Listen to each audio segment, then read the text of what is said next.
Chapter 2. Departure. The blizzard had subsided over Yaransk, leaving behind a strange silence, like a sigh of the earth after a deep wound. The snow-covered houses rested under the leaden sky, and the thin smoke of the chimneys rose lazily, cutting the cold air. For days, the thought of leaving had been gnawing at him.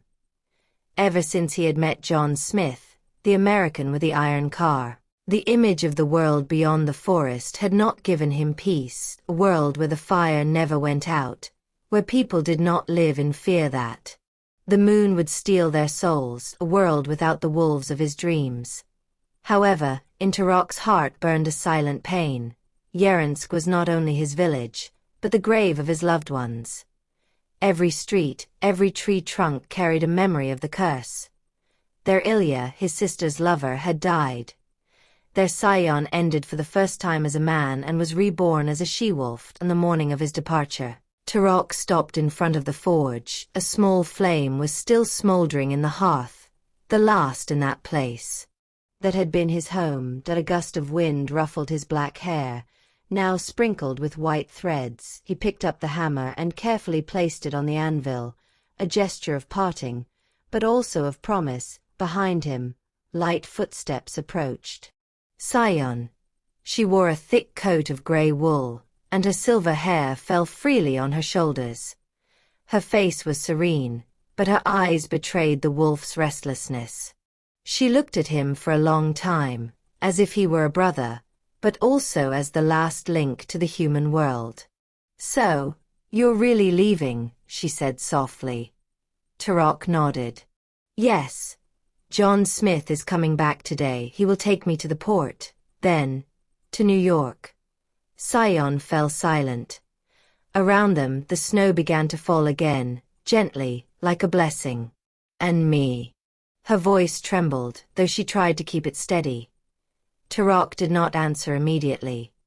She looked at the fire in the hearth, which was slowly dying, and in the flames she saw the face of their brother Nuri, disappeared into the forest. "You are bound to this land, Sayan," he said. "Your curse comes from the forest, not from me." "There is no more forest, Tarak," she burst out. "Only ruins, only memories. I no longer want to feel the call of the night. I want to be free." Her eyes moistened. Tarak looked at her, and for a moment he saw the girl from before again, gentle, curious, with painterly hands and dreams of life. "Your freedom is a double-edged sword," he told her. "Then let me hold it." The silence between them deepened, and in the distance, the howl of a wolf was heard alone, an echo of the past. "If you come with me," Tarak said finally, "you must promise me something. Anything. When the moon rises, you stay in the house, don't open the door, don't look at the sky." Sayan lowered his gaze. "Do you think it's that simple? That I can hide from what I am? No, but we can learn to control it. Maybe there, far from this place, it won't be as strong. Maybe the moon doesn't have the same power in the cities of men." Sayan looked up at him, and a strange light, a faint hope, lit up in her eyes. "I'll go with you, Tarak." He nodded, but didn't smile. "Sayan, the moon doesn't disappear anywhere. Remember that." She smiled bitterly.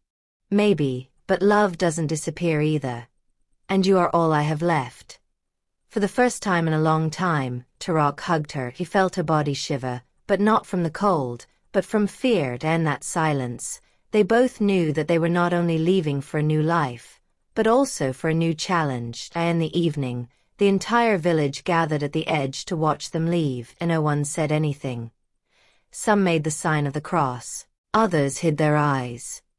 For them, Tarak was a cursed man who left with the source of misfortune, but also a hero who dared to go beyond the edge of the world. John Smith's truck was waiting with the engine running. When Tarak and Sayan approached, John greeted them with a broad smile. "So, have you decided, friend?" "Yes, but I'm not going alone. She's my sister." John looked at her briefly, and the light of the headlights. Her face seemed unreal, pale, shining, with silver reflections in her hair. "Your sister?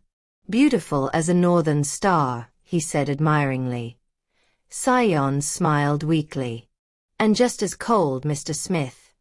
They climbed into the cabin, and the way Tarak looked back.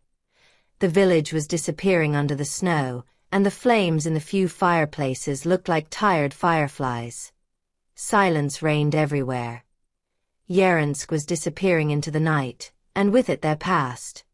When the truck reached the edge of the forest, Sayan turned her head, and a distant clearing, among the trees, she saw a white figure, a she-wolf, staring at her. Those deep golden eyes seemed to be calling her. "Don't run from me, Sayan, I am you." She shivered and tightened her arms around her. Tarak noticed her but said nothing. "Are you cold?" he asked. "No, it's just, I feel like the forest doesn't want to let us go." The truck moved slowly, leaving deep tracks in the snow. For a while, no one spoke. Only the engine and the blizzard filled the silence. Finally, Tarak turned his gaze to his sister. "When we get there, everything will be different. You're no longer the cursed girl from Yaransk. You're no longer the she-wolf. You're Sayan, the woman who lives among people." She closed her eyes. Deep down, she knew she would never be just a woman. But she wanted to believe. "And you, Tarak?" she asked. "Who will you be there?" "A blacksmith. Nothing more. Maybe it's better that way." The road continued through the night. When dawn broke, they had already passed the mountains. Yaransk had disappeared behind them, hidden under the snow. Ahead, a long road stretched, leading to a world of steel, fire, and light. Tarak looked ahead, feeling a mixture of fear and curiosity. Sayan, next to him, held her hands in her lap, listening to how her heartbeat mixed with the vibration of the engine. For the first time in her life, she felt like she was running towards something, not from something. And yet, somewhere, above the clouds, the moon was hiding behind the morning light. It was just waiting for the night to come, to claim its right again. Tarak did not look back. But deep down he knew that no distance, not even between Yaransk and New York, could extinguish the shadow that followed him. Leaving was not the end curse, it was just the beginning of his journey into a new world.